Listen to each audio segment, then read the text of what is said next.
nalaman nga natin na parang pinaplano yata, hindi ko alam kung confirm na magkakaroon na ng channel o binabalak nilang magkaroon ng channel itong si Beyonce. Ibig sabihin, magiging vlogger na si Beyonce. Yan ang iniisip ng iba at inaabangan ng iba. Subalit alam natin ang patakaran ng Kalingap ngayon na hindi basta-basta po pwede na makapag-vlog si Beyonce nang walang pahintulot o go signal ni Kalingap Rab, kagaya ng nangyari kay Carla.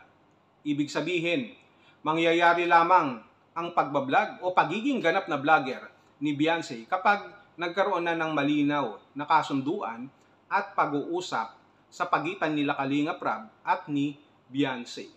Sa kung anuman kadahilanan, kung sakasakali man na matuloy yan, ibig sabihin, mayroon silang mga pinagkasunduan na. Mayroon ng mga pag-uusap, mayroon ng mga bagay-bagay na malinaw.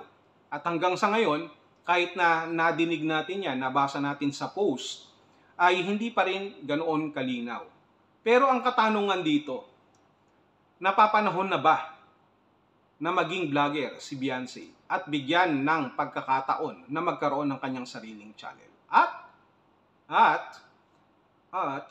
hindi lamang yan. Siyempre, baka isipin ng iba bakit si Beyonce lang kung sakasakali? Bakit hindi si Joy Diwata na magkaroon din ng kanyang sariling channel? Mayroon bang masama kung sakasakali? Sapagkat sa pagkakaalam natin, na ipagpaalam na rin yan or meron din mga tao na nagpupush noon na makapag-vlog si Joy Diwata o makagawa ng kanyang sariling channel. Ang nangyari lamang sa ilang kadahilanan ay hindi po natin malaman ang tunay na dahilan. Yun, parang ganon. Sa ilang kadahilanan, hindi malaman ang tunay na dahilan. Wow, hindi ko maintindihan yung sinasabi ko. So parang ganon lang yun. Ganon pa kagulo. Ibig sabihin, magulo, wala pang linaw. Kaya nga hindi natuloy yung ating pong mga naririnig noon na magkakaroon na rin ng channel o bigyan ng pagkakataon si Joy Diwata na maging vlogger na rin. Nakagaya din ni Carla. So ang tanong ngayon dito, kung sakasakali na napapanahon na at bigyan sila ng pagkakataon na maging vlogger ng Kalingap, si Beyonce at si Joy Diwata, sa tingin ninyo, sino ang papayagan ni Kalingap Rab na maging vlogger na makapag-vlog at makagawa ng channel? Si Beyonce ba? O si Joy Diwata? Dito sa pagkakataon na ito, we are not doing any comparison kung sino ang karapat-dapat. Sapagkat kung titignan natin in general sense, karapatan nila na magkaroon ng channel. Sapagkat makakatulong din naman sa kanila ito. Subalit, they are only now following the existing policy ng Kalingap. Existing policy na umiiral sa Kalingap. At alam natin yan na hindi na natin kailangan pang ipaliwanag. Kagaya ng sinabi ko kay Beyonce, kung sakasakali napapayagan na ni Kalingap Rab itong si Beyonce, ay mayroong mangyayaring paglilinaw at pag-uusap. Mayroon ng tinatawag na malinaw na exemptions. Ganon din ang mangyayari dito kay Joy Diwata. Uulitin po natin, hindi dahil sa pinagbabawalan na magkaroon ng channel o na maging vlogger, hindi dahil sa pinagdadamot ni Kalingap Rab o ng Kalingap na magkaroon sila ng mga bagay na ito. Kung hindi, inaayos lamang yung sistema na hindi makakaapekto sa pagtulong ng Kalingap yung sarili mismo nilang channel in a different way. Bakit ko nasabi? Sapagkat totoo na makakatulong kila Beyonce at kay Joy Diwata ang paggawa ng channel. May mga talent sila. May mga itsura sila. Kagaya ko. Marunong silang kumanta, sumayaw, mag-TikTok, at ibahagi ang kanilang buhay na talaga namang magiging inspirasyon kung atin pong mapapanood sa kanila pong mga gagawing upload. Totoo yan.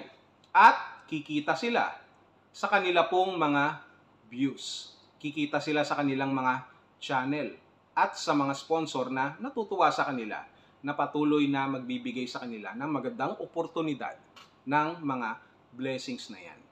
Subalit sa kabilang banda, ma-overexposure din naman sila. Kapag sila ay na-overexposure, yung iba dyan ay magsasawa rin naman. We're not saying na we are loyal. Hindi natin kine-question ang pagiging loyal ng bawat isa sapagkat minahal nyo si Beyonce at si Joy Diwata kagaya ng pagmamahal at pagsuporta nyo na ginawa kay Carla. Na kahit na mayroon na siyang channel, nandiyan pa rin kayo at walang nababago. Subalit sa pagkakataon na ito, we are also considering kung ano ang epekto nito sa pagbablog din naman ni Kalingap Rab sa kanila. It is very obvious na kapag napapanood nyo na syempre itong mga ating pong mga minamahal na Kalingap Angel, Beyonce at Joy Diwata, magkakaroon din naman ng effect dito po sa channel ni Kalingap Rab. Mababawasan na yung parang excitement, no, pag-aabang natin, at mababawasan na rin yung mga kahit papano yung views, no, na gagawin ni Kalingap Rab sapagkat pwede na nating mapanood din naman mismo sa kanilang mga channel kila Beyonce at Joy Diwata.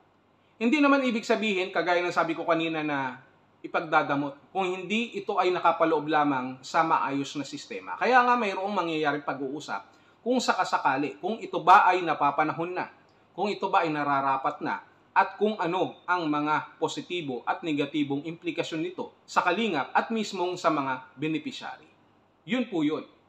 Kagaya ng marami nating mga concern, ito bang pagbablog nila ay makakaapekto sa kanilang pag-aaral, sa concentration nila na makatapos, o baka naman kasi ang isipin nila na kumikita na sila, kagaya nga ng sabi ni Kuya July, na baka isipin nila na hindi na nila kailangan magpatuloy pa ng pag-aaral. At dahil dito sa pagbablog nila, ay kumikita na sila.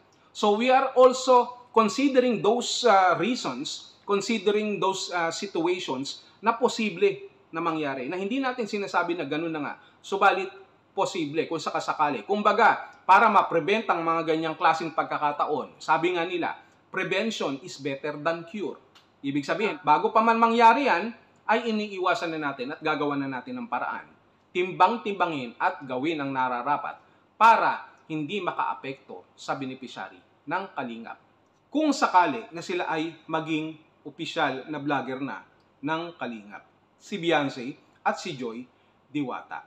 Para sa akin, anytime na makapag-decide si Kalingap Rab, ang Kalingap, wala akong magiging problema dyan. Nakasuporta pa rin tayo. At kung ano at ano man ang desisyon nila Kalingap Rab dyan, ay inirerespeto po natin sapagkat sila po ang nakakaalam kung ano ang mas makakabuti sa kanila pong beneficiary, sa mga Kalingap Angels, sa mga ganitong klaseng pagkakataon sa kasalukuyan. So muli, tatanungin ko kayo, sino sa tingin ninyo ang pwedeng payagan na ni Kalingap Rab na makapag-vlog?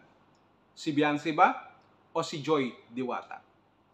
Comment down below sa ating pong comment section. Maraming salamat sa inyo pong lahat. At salamat din naman sa ating pong mga channel members, subscribers, at doon sa mga nag-unsubscribe, maraming salamat din po sa inyo. Bahala kayo sa buhay nyo.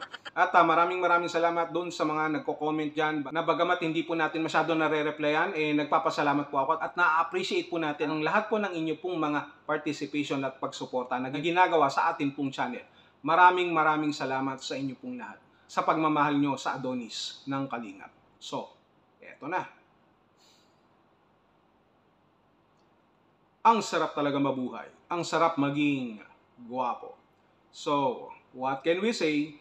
Good morning, good evening, good day, and God bless you all.